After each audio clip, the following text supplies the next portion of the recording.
Memahami sengketa agraria. Sengketa agraria. Sengketa agraria merupakan konflik yang timbul akibat perbedaan klaim atas kepemilikan, penguasaan, atau penggunaan tanah. Di Indonesia, sengketa ini seringkali berkaitan dengan ketidakjelasan status hukum tanah atau permasalahan administrasi pertanahan. Kasus yang sering terjadi terkait sengketa agraria. 1. Batas tanah tidak ada, hanya menggunakan pohon, pagar tanaman. Bukan beton permanen ini menyebabkan tidak ada batas yang diakui bersama.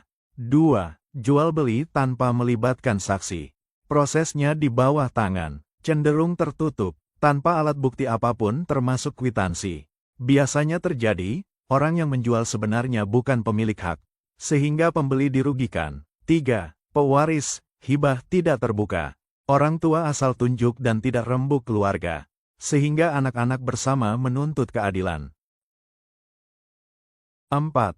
Tanah tanpa akses jalan. Ini cukup rumit sebab cara pembagian waris yang tidak memikirkan dampak lanjutan. Ataupun pembangunan rumah tanpa memikirkan fasilitas publik. 5. Tanah tanpa akses jalan. Ini cukup rumit sebab cara pembagian waris yang tidak memikirkan dampak lanjutan. Ataupun pembangunan rumah tanpa memikirkan fasilitas publik. 6. Jual beli tanah bongkoan, brongkos keong. Jadi jual tanah tanpa diukur. Hanya perkiraan dulu berapa ubin, ketika proses ukur tidak sesuai dengan omongan mufakat dahulu.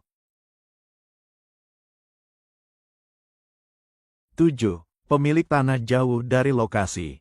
Tidak pernah datang meninjau atau mengolah tanah, kemudian menggarapkan tanah pada saudara, orang lain. Sampai penggarap merasa memiliki hak. 8. Jual beli tanpa akad pasti. Misal awal mulanya hutang piutang atau gadai tanah atau barang. Akhirnya berpindah ke pemilikan tanah. 9. Batas tanah pindah, karena pohon pembatas membesar, atau ditebang atau dibuang. Dalam kasus tanah sawah dikenal, pacul landep. Cangkul terlalu tajam, memindah galengan dengan cara ditampingi. Orang tua menikah beberapa kali, memiliki anak dari beberapa pernikahan. Proses pembagian hibah, waris tidak melibatkan seluruh ahli waris. Selanjutnya video praktik pembelajaran hukum agraria di kelas.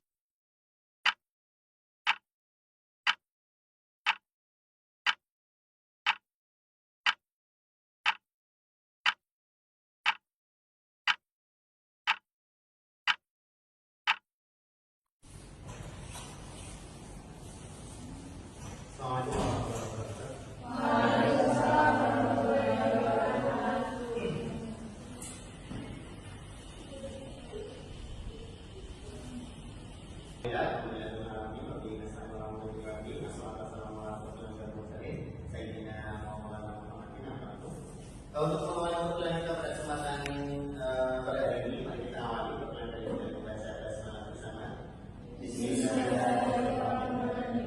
Ya, terima kasih. Mudah-mudahan bacaan basmalah tadi dapat memperlancar perkuliahan kita pada kesempatan sore hari ini.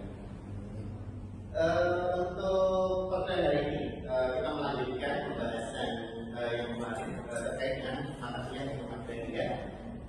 Untuk hukum agraria ini pada kita pembahasan kepada sengketa agraria, kan? Ataupun permasalahan-permasalahan yang ada terkait dengan agraria, kan? Banyak hal terkait dengan masalah-masalah yang ada di dalam di lingkungan kita, yang terkait dengan masalah pertanahan misalnya. Ada yang tahu permasalahan itu apa saja? Ya, jadi yang pertama, itu kalau tidak ada batas. Batas itu ada, tapi biasanya dibilang. Saya yakin batas itu di masing-masing wilayah itu pasti tidak ada. Tapi mungkin karena tidak karena sesuatu ataupun karena mungkin satu juga yang bisa. Ini banyak terjadi di di lingkungan itu banyak.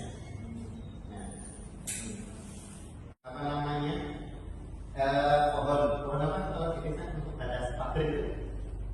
Tetean, Pak. Tetean, ya. Kalau tetean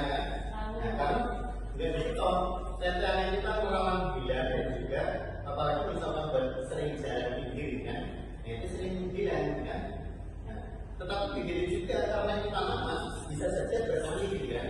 Nah, apalagi kalau menggunakan jalan di samping jalannya biasanya tumbuhan itu bisa bergerak. Nah, apalagi kalau pohon besar juga. Nah, atas menggunakan pohon yang sering bisa menjadikan masalah. Yang pertama terkait tidak adanya batas tanah. Batas tanah biasanya itu yang dari badan pertahanan itu menggunakan cor. Karena cor itu sudah paten. Nah, tapi bisa saja cor saja bisa hilang kan, bisa apalagi yang cuma kecil. Kan? Nah, untuk selanjutnya jual beli tanpa melibatkan saksi. Nah, jadi orang zaman dulu itu jual beli itu hanya hanya sebatas misalkan jual, apalagi orang yang dulu saya membutuhkan uang. Jadi saya apalagi bertanggal kan, saya itu sekarang 1 juta dulu untuk anak saya sedang kuliah, besok 1 juta dulu kan. Nah itu seperti itu. Nah ini kadang menjadikan masalah karena itu pun hanya tidak ada saksi. Pokoknya tahu-tahu nanti sudah 10 juta atau berapa, nanti sudah banyak. Nah itu nanti menimbulkan masalah, tapi tidak ada yang tahu kan. Ya, pokoknya yang penting di situ saya dikasih uang kan. Yang penting misalkan saya mendapatkan uang masalah. Nah, tetapi bisa saja orang yang mempunyai uang itu sengaja memberikan uang terus menerus kan, dengan harapan dia punya punya tanah. Jadi besok tanahnya itu untuk jaminan apabila dia tidak bisa melunasi.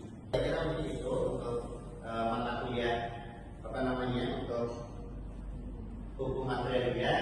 Untuk selanjutnya nanti kita bisa melakukan praktek besok di pertemuan selanjutnya.